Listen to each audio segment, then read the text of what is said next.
Thibault de Montbrial est notre invité. Bonsoir. Bonsoir. Vous êtes avocat, président du Centre de réflexion sur la sécurité intérieure. On évoquait il y a quelques instants, avant votre arrivée, l'inquiétude, la grande inquiétude des Français face à la menace d'une guerre qui plane sur notre pays, à la lumière des propos de Vladimir Poutine, qui nous menace du feu nucléaire, et des pas en avant que fait Emmanuel Macron, en disant voilà, il faut que l'Europe s'affirme, il faut que la France s'affirme, et que est-ce que c'est notre guerre ou pas, disait il y a quelques instants le président français. Qu'est-ce que vous en pensez de cette menace ? Moi, j'ai un peu un malaise sur le tempo. Qu'il y ait un risque, on le sait depuis février 2022. Il y a beaucoup de choses qui n'ont pas été dites au grand public sur notamment des provocations de l'armée de l'air russe au large de l'Atlantique, etc. pendant les premiers mois de conflit. C'était pas la peine d'affoler les gens, mais il y a eu déjà des signes de très grande tension. Ça fait partie, je ne vais pas dire de la règle du jeu, mais ce sont des choses qui en ont en réalité jamais complètement cessé. Moi, ce que je regarde là, c'est l'agenda. Le président de la République, la semaine dernière, a fait sa déclaration fracassante sur la possibilité d'envoyer des troupes au sol. Le mot troupe au sol, enfin, unanimement, veut dire... Rien n'est exclu, a-t-il dit. Oui, après. Mais le mot, quand on dit des troupes au sol, ça a toujours voulu dire des forces combattantes. Ensuite, il y a eu un rétropédalage. On a dit oui, mais ça peut vouloir dire des forces logistiques, etc., etc. Pourquoi ? Parce qu'en réalité, cette première annonce a eu l'effet inverse de celui recherché. C'est-à-dire qu'au lieu de mobiliser tout le monde, elle a conduit tous les alliés à sortir, pour le coup, de l'ambiguïté stratégique et à dire nous, on n'ira pas. Donc, pour un coup qui consistait à montrer une détermination, ça a en réalité abouti à montrer au président russe que la plupart des pays européens n'étaient pas prêts à y aller. Mais moi, ce que je constate, donc le coup était, pardon de le dire, mais complètement raté. Ce que je constate, moi, c'est qu'il y a eu des propos martiaux qui sont tenus par Emmanuel Macron sans qu'on comprenne très bien quelle est la différence de ce qui se passe, quelle est l'évolution sur le terrain. Un sursaut stratégique qu'il assume, dit-il aujourd'hui. Oui, mais pourquoi aujourd'hui ? Moi, ce que je trouve un peu curieux, c'est que des informations qu'on a, ça va pas forcément très bien pour les forces ukrainiennes, mais c'est pas pire qu'il y a un mois. Il y a pas, pour l'instant, et de ce que je sais, il n'y a pas de risque d'enfoncement du front.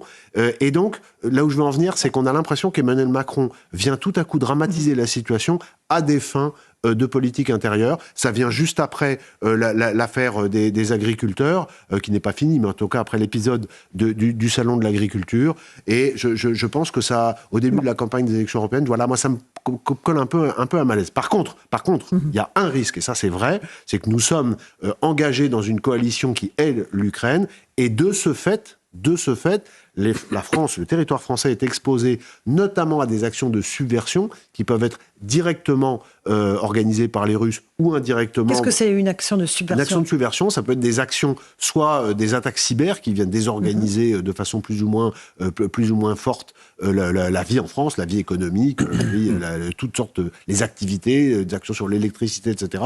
Ça peut être des actions de sabotage contre les usines qui fabriquent des armes ou des munitions, contre les grosses industries françaises. Ça peut être le fait de soutenir par ce qu'on appelle des faux drapeaux, c'est-à-dire que les gens qui sont soutenus ne savent pas que les services russes seraient derrière des groupes terroristes islamistes, l'extrême gauche, etc. Bref, des actions de subversion. Ça, c'est un vrai risque, d'autant plus que c'est une spécialité avérée des Russes depuis bien longtemps. Alors, j'aimerais qu'on parle maintenant de la sécurité intérieure de notre pays.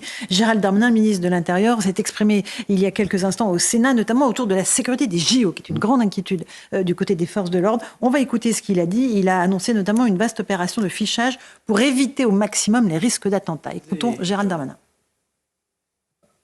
Nous allons donc organiser, à partir du Relais de la Flamme jusqu'à la fin des Jeux Olympiques, avec le monde judiciaire, une stratégie d'entrave pour pouvoir mettre hors état de nuire des personnes dont nous aurions éventuellement un doute. Je voudrais d'ailleurs dire que nous sommes très aidés par la DGSE et par les autres services de renseignement, mais aussi par les services étrangers. On aura 1 million d'enquêtes à faire, qui concernent toute personne qui organise de près ou de loin les Jeux Olympiques.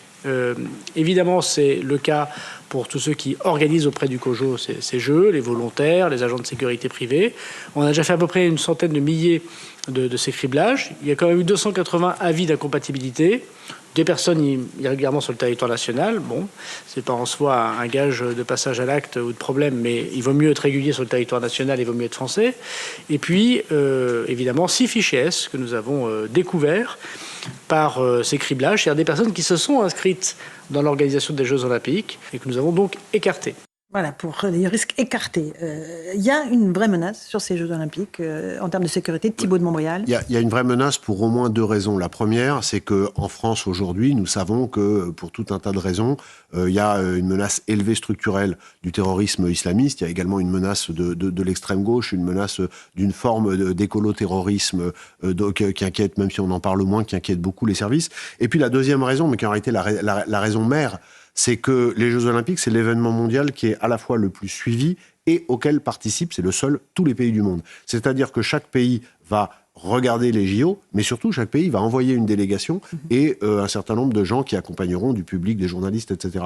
Donc la France va littéralement, au sens propre, être le centre du monde pendant plusieurs semaines entre la fin du mois de juillet et le début du mois de septembre, si l'on compte les Jeux paralympiques. Donc, c'est pas la peine d'être un génie pour comprendre que quiconque voudra nuire à la France voudra entraver les JO, soit en gênant leur organisation dans la dernière ligne droite, parce qu'on ne peut pas du tout exclure des actions qui visent à entraver notre bonne organisation, soit en frappant en mondiovision, soit pendant la cérémonie d'ouverture, soit à n'importe quel moment pendant les JO. Une fois qu'on a dit ça, une remarque que je ne suis pas le premier à faire, c'est que tous les spécialistes de la sécurité, tous, j'entendais à l'instant Gérald Darmanin évoquer les différents services de renseignement français qu'on appelle du premier cercle, en priorité la DGSE et la DGSI. Tous ont dit au président de la République, à l'époque où la décision n'était pas encore prise, que c'était un très gros risque de faire une cérémonie d'ouverture dont Gérald Darmanin dit régulièrement qu'elle est unique dans l'histoire de l'humanité, puisqu'on n'a jamais fait une cérémonie d'ouverture sur plusieurs kilomètres, hors stade. 326 000 spectateurs seront là, voilà. Avec 220 000 billets gratuits. Le président de la République a imposé, contre l'avis de tous, j'insiste parce que c'est quand même rare, de tous, a imposé cette cérémonie avec une pensée positive dont on espère qu'elle ne se révélera pas une pensée magique. Une fois que c'est comme ça, maintenant c'est comme ça. Donc il faut le faire. D'accord. Donc que nos services, sous l'impulsion du ministre de l'Intérieur, c'est d'ailleurs je pense une des raisons pour lesquelles il est resté ces derniers remaniements, c'est qu'il est là depuis juillet 2020, il a pris le dossier à le bras-le-corps et c'est assez cohérent qu'ils viennent terminer la mission. Avec l'aide du préfet de police de Paris, Laurent Nunez, qui par son professionnalisme est vraiment un gage aussi que les choses seront aussi bien faites que possible, qu'on aille au bout de la mission, c'est très bien. Mais ce qu'a dit l'extrait de leçon qu'on vient d'écouter là, de Gérald Darmanin, que je découvre avec vous, c'était cet après-midi au Sénat. C'est très intéressant, parce qu'il dit qu'on va cribler 1 million de personnes, mais qu'aujourd'hui, c'est-à-dire le 5 mars, on n'en a criblé que 100 000. Et sur les 100 000, on a découvert, dit-il, c'est ce qu'il vient d'annoncer, qu'il y avait déjà des gens qui étaient fichés S, donc qui étaient suivis par le renseignement, qui avaient tenté d'infiltrer tel ou des éléments de l'organisation. Qui ont été détectés à temps. Plus on va s'approcher, plus ça sera difficile. Plus ça va être difficile. Et de toute façon, il y a les gens qui sont fichés, mais il y a aussi les gens qui ne sont pas fichés. Et puis là, on parle des gens qui tentent de rentrer dans l'organisation. Mais il y a les gens qui pourront essayer d'agir de l'extérieur. Maintenant, il ne faut pas non plus affoler les populations. Bien sûr. On sait faire. On les informe. On sait faire. On a organisé la Coupe du Monde de rugby, il y a eu le déplacement du roi d'Angleterre, le déplacement du pape à Marseille, mais ça n'a jamais été pendant aussi longtemps ce qu'on appelle 24/7, c'est-à-dire 24 heures sur 24, 7 jours sur 7, et c'est un véritable défi. Et j'espère que quand on se retrouvera, enfin on se reverra avant, mais quand on se retrouvera à la rentrée, j'espère que ça se sera bien passé. J'en suis pas certain, mais il faut espérer que ça... Louis Dragnel a une question pour vous.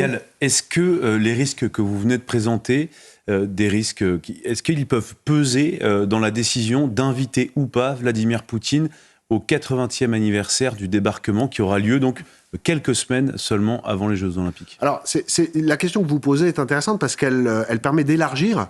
Et Laurence Ferrari m'interrogeait sur les JO. Mais les JO s'inscrivent dans une séquence qui, pour l'appareil sécuritaire d'État français, en réalité, commence bien avant. Il va y avoir le parcours de la flamme qui va durer 110 jours, avec tous les jours une étape. Et donc un risque? Un risque, alors, très lourdement protégé, ça en devient presque...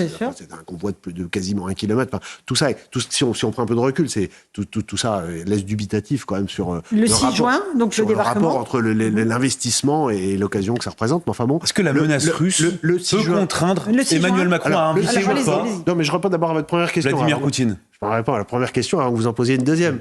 Les cérémonies du 80e anniversaire du débarquement, d'abord en Normandie en juin, et ensuite en Provence en août, soit dit en passant. Plus, je rappelle quand même, le Tour de France, le défilé du 14 juillet, etc. Donc, au milieu de tout ça, il faut sécuriser. Et c'est vrai que la séquence qui va durer plusieurs jours à très grand faste autour de la Normandie, avec des chefs d'État de quasiment du monde entier, Vladimir Poutine ou pas, je ne sais pas. Je ne sais pas si on prend la liste des alliés de 1944. Aujourd'hui, on ne sait pas si on prend la liste des alliés de 1944, techniquement, la Russie en fait partie.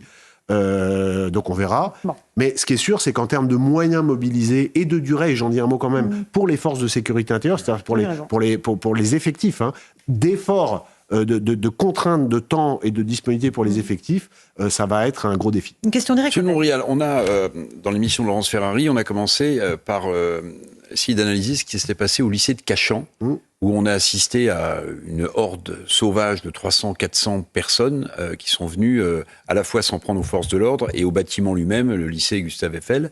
Est-ce que vous avez le sentiment qu'on va passer d'émeutes, celles qu'on a vécues, qui ont duré plusieurs jours, à des émeutes sporadiques, c'est-à-dire que les émeutes qu'on a vécues donnent maintenant des idées à ce type de groupe? C'est très intéressant et très inquiétant, mais pas surprenant ce qui s'est passé à Cachan ce matin. Ça veut dire qu'à tout moment aujourd'hui en France, on le savait, on peut avoir des attentats, etc., mais on peut aussi avoir des groupes d'agitateurs nombreux, parce que 200, c'est quand même un groupe très organisé, donc qui n'ont pas été anticipés par le renseignement territorial, puisque c'est le travail du renseignement territorial. Donc des gens qui se rassemblent à la dernière minute. À 7h du matin. Hein. Voilà, c'est-à-dire quand je dis qu'ils n'ont pas été vus, ça ne veut pas dire que c'est une erreur des renseignements, ça veut dire que c'est une organisation quasi spontanée, même si elle est d'ampleur. Donc il y a une capacité de mobiliser 200 personnes au dernier moment, grâce sans doute aux réseaux sociaux, pour aller commettre des désordres très graves. Et ça, effectivement, c'est un nouveau signe de l'affaissement de l'autorité de l'État. C'est extrêmement inquiétant parce que ça concerne des gens qui sont des gens qui communément viennent des quartiers et sont quand même très hostiles à la France, même quand ils en ont la nationalité. Toutes les enquêtes le démontrent. Ça montre également que ça touche l'environnement scolaire. Et il y a aussi eu un autre événement aujourd'hui. Il y a eu une manifestation de 200 recteurs contre les menaces de mort des islamistes dans les écoles et les lycées. C'est-à-dire qu'on en est à organiser des proviseurs, pardon. C'est-à-dire qu'on en est à organiser des manifestations, les proviseurs en sont à organiser des manifestations pour dénoncer les menaces. Mais là, on a assisté à une nouvelle forme d'émeute. Oui, c'est de la mini-émeute, mais c'est pas nouveau. Des affaires comme ça devant des établissements d'enseignement, il y en a pas tous les jours, mais il y en a eu il y a quelques mois, 1 ou 2 fois. Mais en fait, je rebondis sur votre question pour dire que c'est inflammable de partout. Cette affaire, pour revenir aux grandes échéances de cet été, elles vont exiger une mobilisation de toutes nos forces sur les points les plus sensibles à défendre, mais ça va nécessairement exposer des zones qui sont moins directement liées au JO. Et par exemple, une des inquiétudes de la gendarmerie, qu'il a exprimé dans différents documents internes, c'est qu'il y ait des pans entiers du territoire, et notamment en zone rurale, qui se retrouvent livrés, démunis sur le plan sécuritaire, même si évidemment il faut rassurer les gens, il n'y a pas un endroit du territoire où il y aura aucun policier ou gendarme. Absolument. Mais ils mettront peut-être un peu plus de temps à venir. Dans les motifs d'inquiétude aussi que vous avez, il y a ces attaques antisémites qui se multiplient. Un monsieur qui a été agressé ce week-end. Il y en a aussi à Zurich. Comment est-ce que vous expliquez cette montée de l'antisémitisme en lien avec l'actualité Israël-Gaza ? Ce qui est totalement hallucinant, c'est que, on le sait, toutes les stats de ces dernières années montrent que les faits antisémites les statistiques sont de très loin, montrent que les faits antisémites sont de très loin devant les faits antichrétiens et que les faits anti-musulmans sont de très loin les moins nombreux. Ce qui est fou quand on y pense, c'est que le 7 octobre, après l'attaque terroriste abominable, les exactions immondes du Hamas contre la population israélienne et en particulier les femmes, instantanément, si on regarde les chiffres, les courbes, instantanément, dès le 7, c'est-à-dire le jour même, l'attaque du Hamas a commencé le matin, dès l'après-midi, il y a eu une explosion des messages sur les réseaux sociaux et des actes antisémites. C'est-à-dire que par une réaction qui est complètement contre-intuitive, alors qu'il aurait dû y avoir une émotion, une solidarité envers la communauté qui était attaquée, en l'occurrence la communauté juive, et ben ça a produit l'effet inverse. Moi, ce que j'en tire comme analyse, c'est que il y a en France, malheureusement, mais comme dans tous les pays d'Europe, une rue arabe. On a longtemps dit à propos des événements du Moyen-Orient, il faut écouter la rue arabe. Et on disait la rue arabe, on citait beaucoup Le Caire. La rue arabe, c'est Le Caire. Mais aujourd'hui, la rue arabe, c'est Paris, Londres et Berlin. C'est ça la rue arabe aujourd'hui. Donc on voit cette rue arabe qui n'existait pas ou qui était négligeable il y a 20 ans et qui aujourd'hui a un vrai poids politique, qui est notamment récupéré par la France insoumise, qui pèse et qui s'exprime également par la menace et maintenant par la violence. Et c'est très inquiétant parce que c'est un facteur supplémentaire de fracture de la société française. Et moi, ma grande crainte, c'est que, je le disais dès cet été au moment des émeutes, le calme est revenu d'abord parce que les forces de l'ordre ont bien fait le boulot, mais aussi, il faut pas se leurrer, parce que les trafiquants avaient intérêt à ce que le calme revienne pour que le trafic puisse reprendre. Et ils ont d'ailleurs empêché les émeutiers d'accéder aux armes à feu. Mais ce que j'ai toujours dit, c'est que le jour où il y aurait un événement identitaire international qui créerait une émotion, qui viendrait rappeler chacun, renvoyer chacun à son identité sublimée, plus ou moins fantasmée, et qui fasse que cette émotion vienne primer les intérêts de business, y compris illégaux, alors on pourra avoir des vagues de violence épouvantables en France. Et c'est un des sujets des mois qui viennent. Le trafic de stupéfiants, vous venez de l'évoquer. Il y a des établissements scolaires qui sont menacés. Il y a des crèches qui sont menacées avec des fusillades à proximité de l'endroit où on dépose les tout-petits. Est-ce qu'on va arriver un jour à venir à bout de ce fléau? Et comment? Quelle solution, Thibault de Montbrial? La chose la plus inquiétante, c'est pas tout ce que vous avez dit, parce que tout ce que vous venez de décrire, ce sont des conséquences. La cause... C'est quand même inquiétant pour les Français. Bien sûr, mais ce que je vais dire ne va pas forcément être très rassurant, mais ça permet de comprendre. C'est que, comme toujours, à la base du raisonnement, on a un effondrement de l'autorité de l'État, et la France est confrontée depuis quelques années, alors un peu moins que certains pays du nord de l'Europe, mais à un entrisme des réseaux sud-américains, qui sont en train de s'allier avec les réseaux européens. Ça passe notamment par une prise des ports le long notamment de la Manche et de la mer du Nord, et avec aujourd'hui de nouvelles méthodes qui consistent à larguer la drogue au large des côtes et à envoyer des petits bateaux pour aller les récupérer. Mais surtout, le plus inquiétant, et on commence à en parler, c'est qu'on observe depuis 2 ou 3 ans une augmentation de la corruption, et notamment de la corruption dans les forces de sécurité, la police, la douane, la magistrature. Et ça, c'est un signal extrêmement inquiétant, parce que quand les fonctionnaires commencent à être corrompus, et la France a longtemps été un des pays les moins corrompus, parce que l'appareil d'État tenait la route. Par rapport à la Hollande ou l'Italie, par exemple. Par rapport à d'autres. Mais quand vous avez les forces vives de votre administration qui commencent à être séduits, et même à envisager l'hypothèse de la corruption, c'est pas forcément la très grande corruption, ça peut être la petite corruption de terrain, à ce moment-là, c'est vraiment quelque chose qui est très inquiétant. Donc on est aujourd'hui dans une situation face au narcotrafic qui va, là encore, je dis là encore, parce que c'est pareil aussi sur la très grande violence, une agression toutes les minutes en France, statistique 2023, augmentation considérable des homicides et des tentatives d'homicide, 14 par jour. Tout ça, ça va avec une dégradation de l'ambiance sécuritaire et avec une montée, on parle beaucoup des fractures ethno-territoriales, etc., mais aussi de groupes liés au narcotrafic qui vont qui vont prendre toujours plus d'initiatives dans notre pays. C'est aussi un des défis des prochaines années. Dernière et Thibault de Montbrial, on a l'impression qu'il y a des effets de seuil qui sont en train d'être franchis.